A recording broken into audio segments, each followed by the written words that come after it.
प्रिय साथियों, मैट्रिक्स इस प्रकार के बड़े ब्रैकेट के अंदर लिखे हुए को ही कहते हैं और जो अंदर लिखे हुए हैं इनको एलिमेंट्स कहते हैं।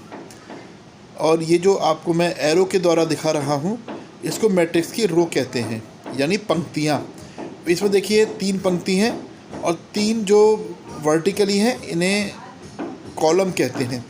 इस प्रकार इस मैट्रिक्स में m रो और n कॉलम अर्थात 3 रो और 3 कॉलम हैं।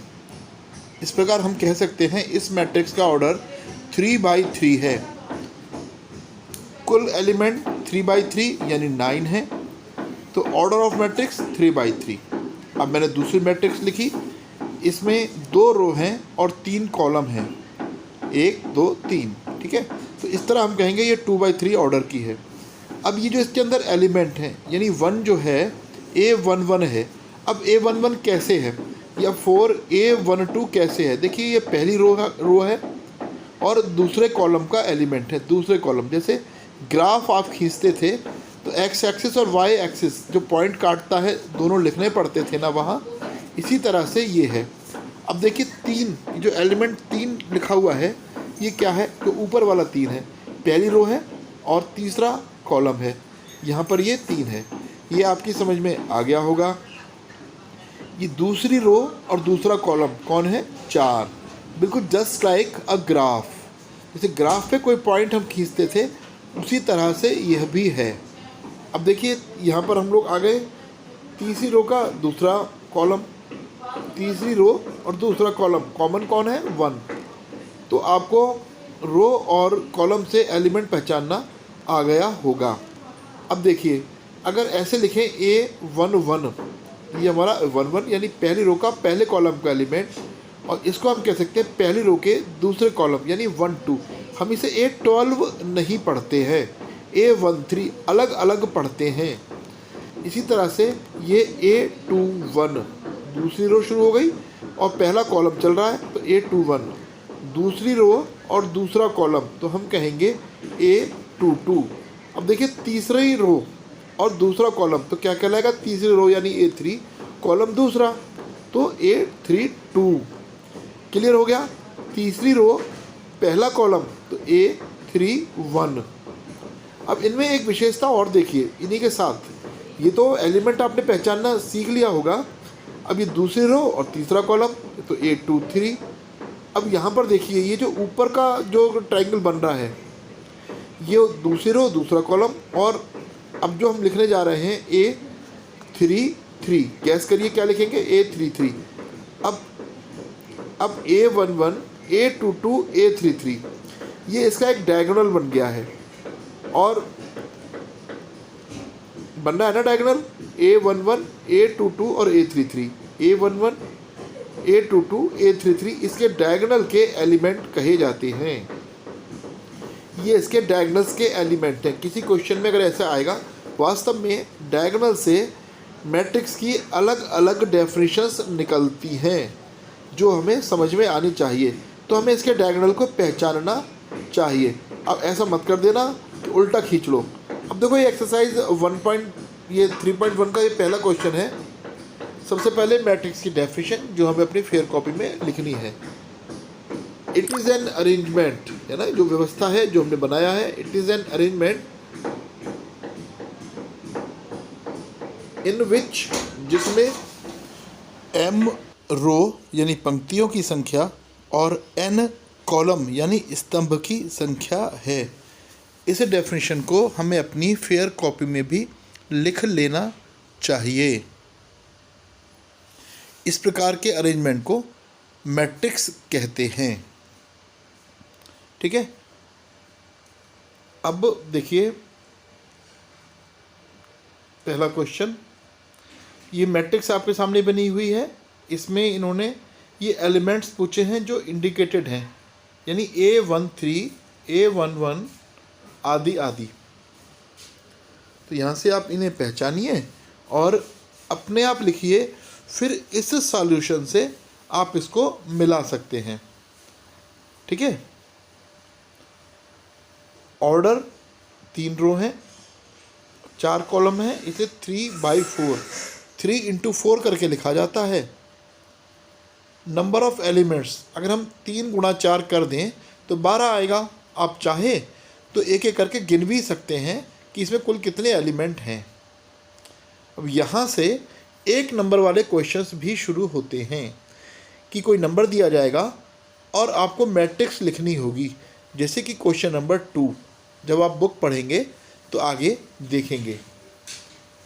अब नंबर ऑफ़ एलिमेंट्स यानी A13 पूछा है, तो पहले रो का और तीसरे कॉलम का एलिमेंट देखिए 19 आया ना, ये इस तरह से A21, इसका अर्थ है कि दूसरे रो का और पहले कॉलम का एलिमेंट। ठीक,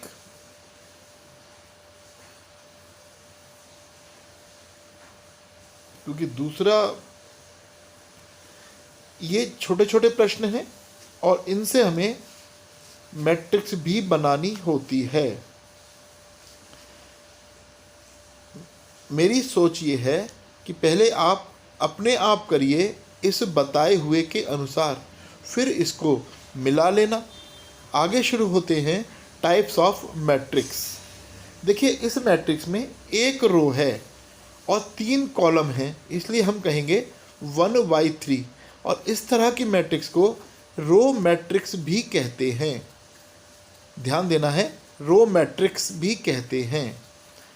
अभी दूसरी देखिए, इसमें केवल एक कॉलम है, यूँ तो 3 रो हैं यानी 3/1 और केवल एक कॉलम है। इस प्रकार की मैट्रिक्स को कॉलम मैट्रिक्स भी कहते हैं। कॉलम मैट्रिक्स, ध्यान देना है, कॉलम मैट्रिक्स किसे कहते हैं। जैसे ये रो मैट्रिक्स थी, ये कॉलम मैट्रिक्स हुई। यहाँ देखिए इसमें नंबर ऑफ रो और नंबर ऑफ कॉलम इक्वल हैं, रो और कॉलम इक्वल हैं 2/2। इसमें देखिए 3 रो हैं और 3 ही कॉलम हैं 3/3। इस तरह की मैट्रिक्स को स्क्वायर मैट्रिक्स कहते हैं। इस तरह की मैट्रिक्स को स्क्वायर मैट्रिक्स या वर्ग आव्यूह भी कहते हैं। अब प्रश्न 1 नंबर के ऑब्जेक्टिव में आएगा कि यदि स्क्वायर मैट्रिक्स है यानी वर्ग आव्यूह है और इसका ऑर्डर m/n है, ठीक है, तब कौन सा ऑप्शन सही है। तब निश्चित रूप से m और n बराबर होने चाहिए। हमारा प्रश्न ऑब्जेक्टिव इस प्रकार का बनेगा। आगे देखिए, इस मैट्रिक्स में केवल एलिमेंट जो हैं वो 0 या 0 या 0 ही हैं। इसको हम जीरो मैट्रिक्स कहते हैं, जीरो मैट्रिक्स कहते हैं या शून्य आव्यूह भी कहते हैं। आगे देखिए, अगले प्रकार की मैट्रिक्स में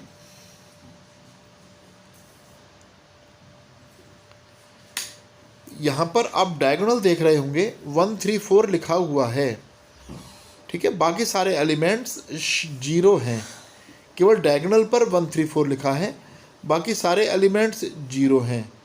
इस तरह की मैट्रिक्स को,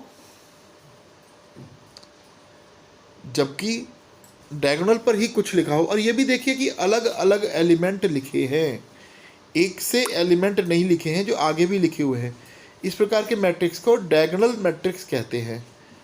अब देखिए अगला एग्जाम्पल देखिए, इसमें भी केवल डायगोनल मैट्रिक्स पर ही कुछ लिखा हुआ है, डायगोनल पर ही लिखा हुआ है, लेकिन ये एलिमेंट एक जैसे हैं, बाकी सब जगह 0 है। इसको डायगोनल मैट्रिक्स भी कहते हैं। और ये जो एग्जाम्पल है ये आपका एक स्केलर मैट्रिक्स का भी एग्जाम्पल है, स्केलर मैट्रिक्स का भी ये एग्जाम्पल है। अगर स्केलर मैट्रिक्स लिखने को आएगा तो आप डायगोनल पर सेम डिजिट ही लिखेंगे, ठीक है, जबकि डायगोनल मैट्रिक्स पर डायगोनल में डिफरेंट एलिमेंट होने चाहिए। ये दोनों में अंतर है, ऑर्डर 3/3 का ही रहेगा। आगे देखिए,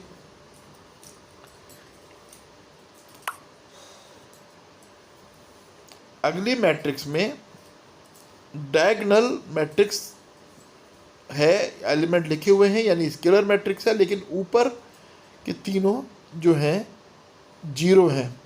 इस दूसरी मैट्रिक्स में भी देखिए डायगोनल पर 1 1 लिखा है, लेकिन ऊपर जो एलिमेंट है वो 0 है। यानी डायगोनल के अलावा जितने भी अलग हैं इसको हम यूनिट, और देखिए एक यूनिट माने 1 होता है, और आइडेंटिटी यानी इकाई भी कहते हैं, इसे यूनिट मैट्रिक्स भी कहते हैं। अब आपको अच्छे से अंतर समझ में आना चाहिए, diagonal matrix, scalar matrix, unit या आइडेंटिटी मैट्रिक्स में अंतर क्या है, ये आपको पता होना चाहिए। इसके बाद शुरू होगी ट्रायंगुलर मैट्रिक्स, यानी ट्रायंगल बनना हुआ है, अपर ट्रायंगल या डायगोनल के ऊपर देखिए जो नीचे एलिमेंट है वही एलिमेंट ऊपर है, यानी रो को, नीचे वाले कॉलम को अगर आप रो बदल दें, नीचे वाले कॉलम अर्थात कॉलम को यदि रो में बदल दें तो मैट्रिक्स की वैल्यू में चेंज ना हो, ऐसी मैट्रिक्स को सिमेट्रिक मैट्रिक्स कहते हैं। सिमेट्रिक्स मैट्रिक्स यानी सममित आव्यूह, सिमेट्रिक मैट्रिक्स कहते हैं। इन दोनों शब्दों को ध्यान से समझना। और अगर बदलने पर, यानी एलिमेंट आपने चेंज किए और बदलने पर साइन चेंज हो जाए, इसको स्क्यू सिमेट्रिक मैट्रिक्स बोलते हैं। या डायगोनल 0 0 है और ऊपर ट्रायंगल बना हुआ है, इस तरह की मैट्रिक्स को स्क्यू सिमेट्रिक, ठीक है। डायगोनल 0 होना ज़रूरी नहीं है, डायगोनल चेंज न करें, ठीक है, यानी कॉलम को रो में चेंज करें और साइन चेंज हो जाएं। जैसे कॉलम पहले कॉलम का दूसरे रो का एलिमेंट 2 है, यहाँ -2 हो गया, ये -1 है, वो देखिए 1 हो गया, तो साइन चेंज हो गया, एलिमेंट वही रहा, है ना। तो इसको स्क्यू सिमेट्रिक मैट्रिक्स कहते हैं। अब आप आइए ट्रायंगुलर मैट्रिक्स, और ट्रायंगल भी कहाँ बनना है, अपर पार्ट में, ठीक है, अपर पार्ट में ट्रायंगल बनना है, बाकी एलिमेंट 0 हैं, तो इसको कहते हैं डायगोनल के ऊपर जो बना हुआ है, ऊपर ट्रायंगल बना हुआ है तो अपर ट्रायंगुलर। क्या, अपर ट्रायंगुलर, ऐसे लाइन खींचने की आवश्यकता नहीं होगी, समझाने के लिए खींचा है, अपर ट्रायंगुलर, नाम से क्लियर है ना। ये सारे आपको पहचानने आने ही चाहिए। अब दूसरी मैट्रिक्स में देखिए, अपर बनाना ऊपर, और यहाँ देखिए नीचे की तरफ बनेगा डायगोनल, ये देखिए ट्रायंगल नीचे बन रहा है, ठीक है, तो इसको बोलते हैं lower triangular matrix, lower triangular matrix.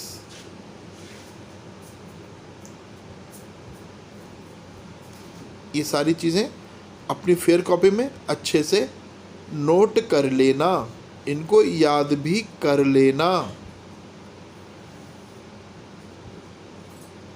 ये डेफिनेशंस, इनका नाम कई बार क्वेश्चन में आता है, स्टेटमेंट में गिवन दिया होगा, उससे आपको समझना पड़ेगा कि मैट्रिक्स किस प्रकार की बन रही है। आगे अगले में